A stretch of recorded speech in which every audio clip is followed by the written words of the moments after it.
Bonjour à tous, aujourd'hui nous sommes à La Crèche du côté de Niort, devant le siège du groupe DEIA.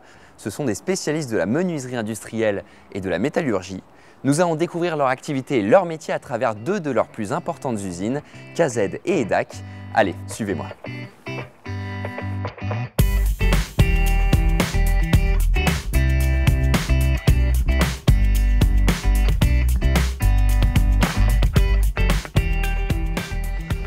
Bonjour Luc. Bonjour Jules. Comment ça va? Ça va bien, merci. Merci beaucoup de m'accueillir au sein de cette usine. Est-ce que vous pouvez me parler un peu de votre entreprise? Bien sûr. Donc EDAC, c'est une entreprise du second œuvre bâtiment. On est transformateur d'acier. Notre métier de base, c'est le profilage. Donc voilà, on transforme des bobines en profil ou des tôles en profil. Et à partir de ces profils, on va fabriquer nos différentes gammes de produits. Bonjour. Bonjour Jules.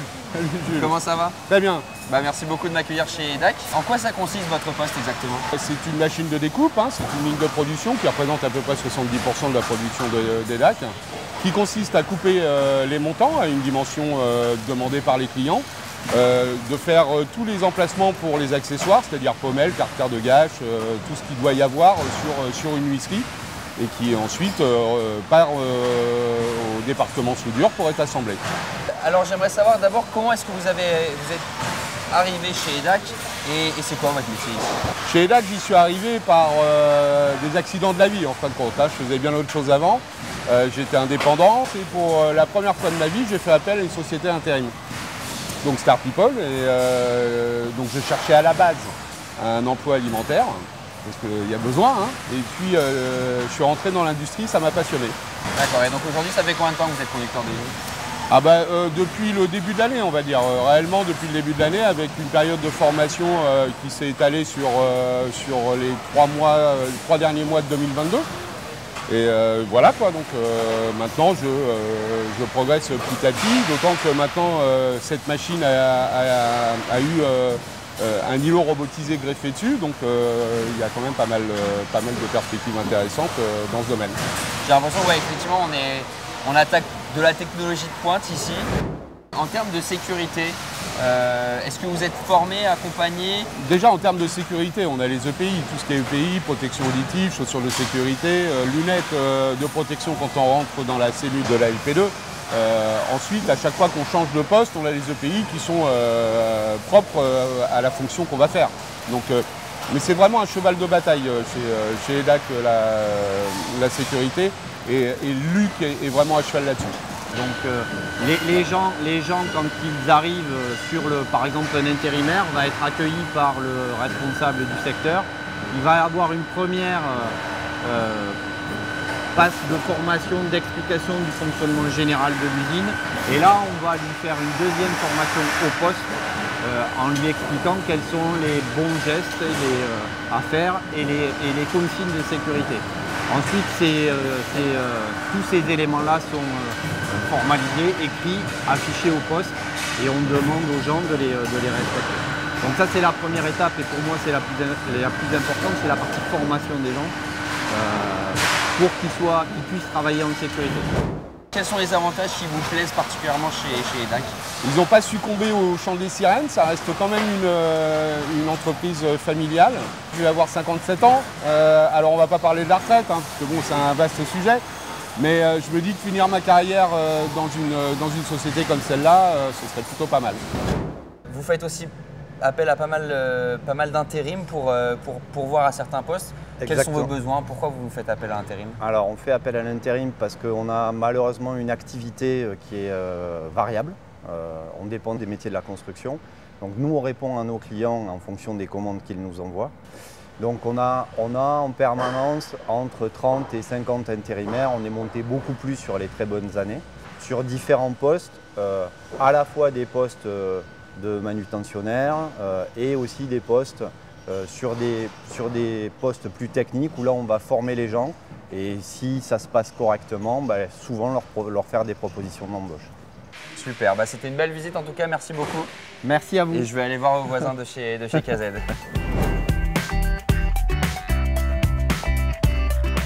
Est-ce que vous pouvez me décrire un petit peu l'activité que vous faites?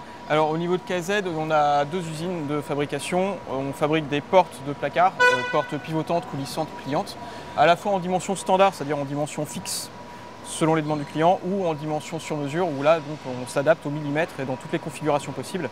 Je vous propose qu'on aille découvrir un petit peu tout ce qui se passe Bien sûr. au sein de l'usine, les différents postes et comment ça s'organise ce joli petit monde. D'accord. Alors dans l'usine, on a deux activités principales. On va avoir l'activité coupe-profil et on va avoir l'activité aménagement qui est juste derrière. Au niveau de l'activité coupe-profil, on a les fours rail bandeaux et on a les scies.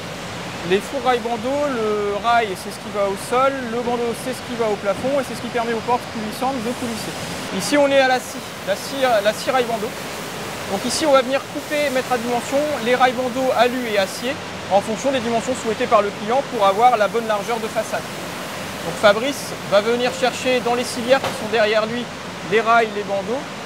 Il va venir les couper à dimension à partir avec une butée numérique. Donc il lance son ordre de fabrication, l'étiquette sort en automatique, la butée va venir se mettre à la bonne dimension, lui il lance la coupe, après derrière il récupère ses éléments, son rail, son bandeau, et il va venir les équiper avec les éléments nécessaires de la nomenclature pour que tout soit prêt à être emballé. Bonjour Laurent. Bonjour, Comment allez-vous? je vais très bien. Alors vous êtes responsable magasin ici. Est-ce que vous pouvez me décrire un peu en quoi consiste votre poste? Alors ça sert tout simplement à gérer les produits, la matière première, les emplacements et les apporter sur les lignes sans avoir bien sûr de rupture de production. Alors vous êtes donc responsable magasin, c'est un poste à responsabilité. Est-ce que vous avez commencé à ce poste-là à KZ ou vous êtes parti d'un autre poste Alors de KZ, je suis parti même à ce poste-là, mais j'ai débuté par l'intermédiaire d'une agence intérimaire. À quel poste vous aviez débuté via Start People? Premier échelon, simple agent. Et j'étais donc agent de maintenance, premier degré. À partir de là, il y a eu des vacances, je me suis absenté et quand j'ai repris, on m'a proposé un poste sur la production. J'ai intégré la production avec des bons résultats de production et donc j'y suis resté. C'est un métier avec lequel vous avez directement accroché, qui vous a plu? C'est un métier manuel et qui est très intéressant et puis surtout le côté, le côté de la conception des portes. C'est une entreprise qui est très conviviale, une entreprise qui développe, si vous voulez, un travail exceptionnel. J'aime tout ce qui est du côté technique, donc c'est que du bon pour moi. Ah, c'est super. Du coup, vous avez beaucoup de besoins en intérim au sein de KZ. Vous avez, je crois, un implant qui est ici, qui vient directement de Start People. Est-ce que vous pouvez m'expliquer ce que c'est? Alors la relation avec Start People était déjà en place quand je suis arrivé il y a 5 ans.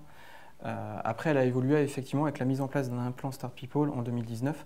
C'est une personne qui est en fait l'interlocutrice privilégiée entre la population intérimaire et les services demandeurs. Ça a permis d'améliorer déjà la sécurité parce qu'elle s'est beaucoup investie dedans et elle participe à des initiatives qu'on a lancées nous. Ça permet aussi, en étant plus proche des services demandeurs, d'avoir une meilleure réponse et une meilleure adéquation avec les besoins, que ce soit les besoins des intérimaires en eux-mêmes, mais aussi nos besoins à nous. Un grand merci à tous nos intervenants de nous avoir ouvert les portes de leurs usines. Nous recrutons tout au long de l'année des préparateurs de commandes, conducteurs de ligne, soudeurs, caristes et agents de production. N'hésitez pas à postuler, à bientôt et rendez-vous chez Start People.